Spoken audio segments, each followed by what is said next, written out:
పితా పుత్ర పవిత్రాత్మ నామమున ఆమేన్.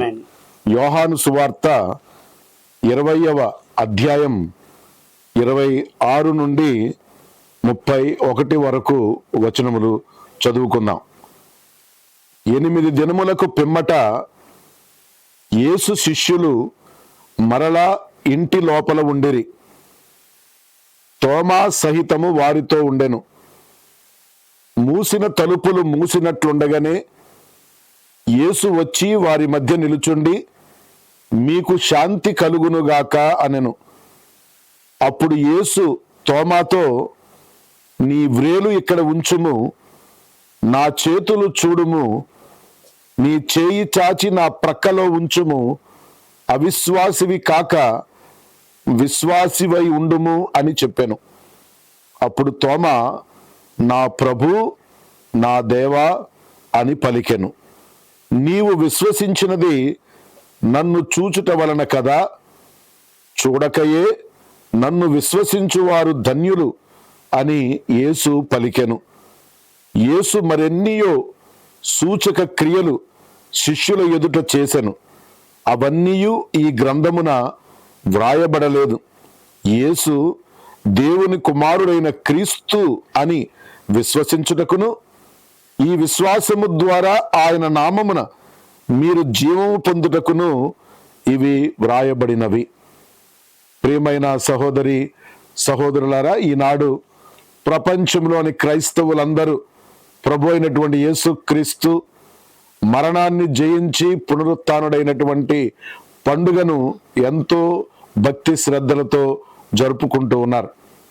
ఈ ప్రాంత ప్రజలు నిన్నటి రోజున పరిశుద్ధ శుక్రవారం నాడు శిలువ యాత్రలో పాల్గొని ప్రభు అయిన యేసుక్రీస్తు యొక్క మరణాన్ని ధ్యానించుకున్నారు. ఈ అర్ధరాత్రి నుంచి మనం ప్రభు యొక్క ఉత్థాన వేడుకలలో పాలు పంచుకుంటూ ఉన్నాం. ఆనాడు ప్రభు సమాధిలో నుండి లేచిన వెంటనే మగ్దలా మరియమ్మకు ఆయన దర్శనమిచ్చాడు. ఆ తరువాత పేతురుకు, యోహానుకు, అనేక మంది శిష్యులకు ఆయన దర్శనమిచ్చాడు. తొలినాళ్లలో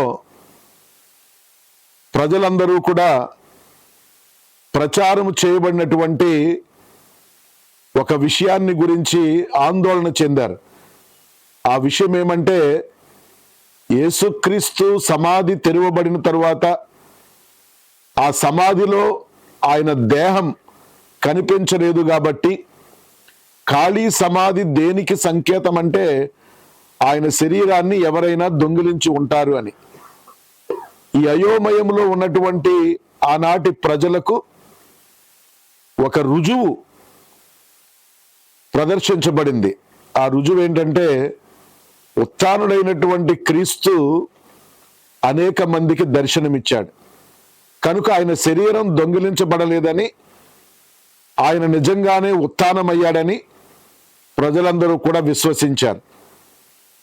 ఈ ఉత్థాన దర్శనాలు ప్రభు అయినటువంటి యేసుక్రీస్తు యొక్క ఉత్థానానికి రుజువులుగా ఉంటే మరొక సందేహం వచ్చింది.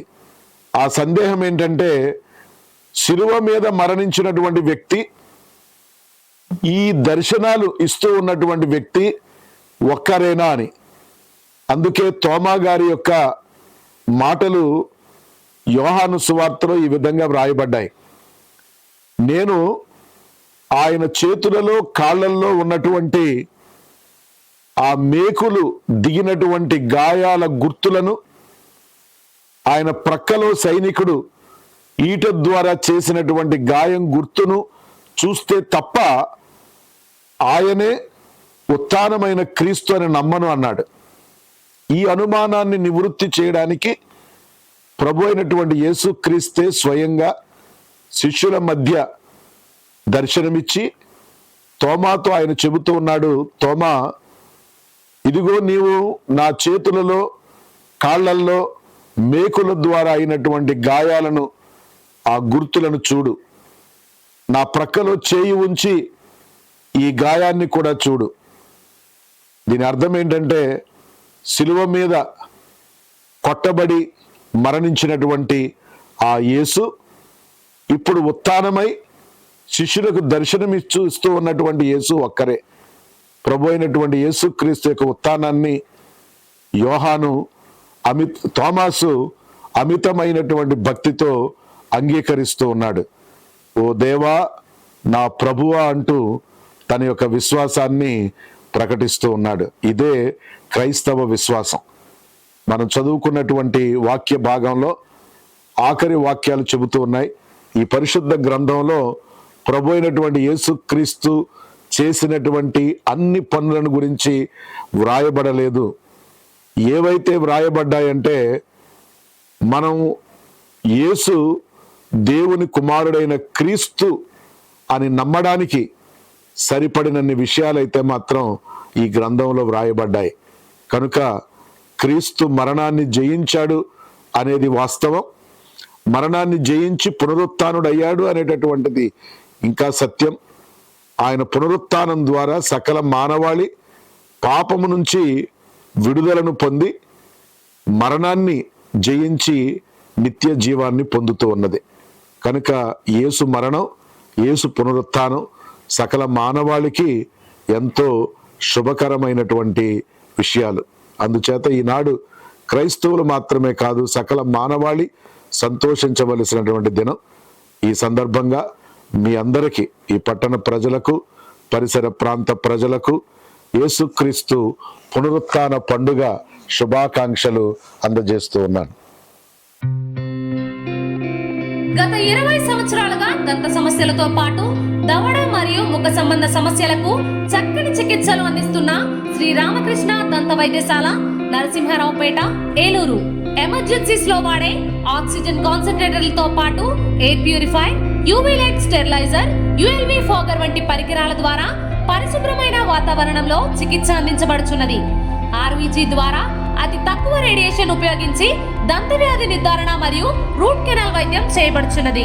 డెంటల్ లేజర్ ద్వారా కుట్లు లేకుండా సర్జరీలు, ఇంప్లాంట్స్ కిట్స్ ద్వారా పళ్ళు లేని వారికి ఫిక్స్డ్ దంతాలు, రూట్ కెనాల్ చికిత్సలకు ఎండో మోటార్ వంటి ఆధునిక పరికరాలు కలిగిన నమ్మకమైన డెంటల్ క్లినిక్. అత్యంత ప్రామాణికమైన ఆటోక్లావింగ్ పద్ధతిలో శుభ్రపరిచిన ఇన్స్ట్రుమెంట్స్ వాడడం మా ప్రత్యేకత. దంత సమస్యలకు చికిత్సతో పాటు విరిగిన దవడ మరియు ముఖ ఎముకలకు చికిత్స, ఎత్తు మరియు వంకర దవడలకు కాస్మెటిక్ సర్జరీ, యాక్సిలోఫేషియల్ వంటి చికిత్సలకు చిరునామా శ్రీ రామకృష్ణ దంత వైద్యశాల, వేములపల్లి రెసిడెన్సీ